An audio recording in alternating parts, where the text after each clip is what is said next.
எந்த சாமியிடம் எந்த வரம் கேட்க வேண்டும் தெரியுமா?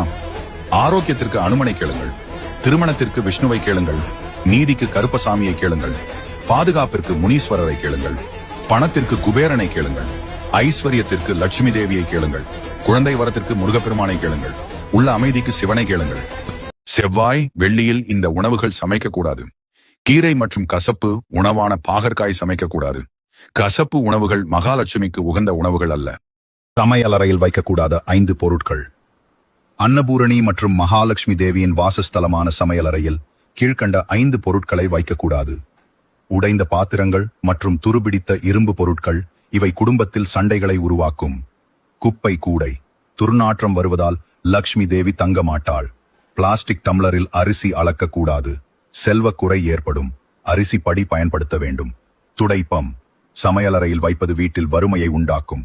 மருந்துகள், எதிர்மறை எண்ணங்கள் மற்றும் ஆற்றலை ஏற்படுத்தும்.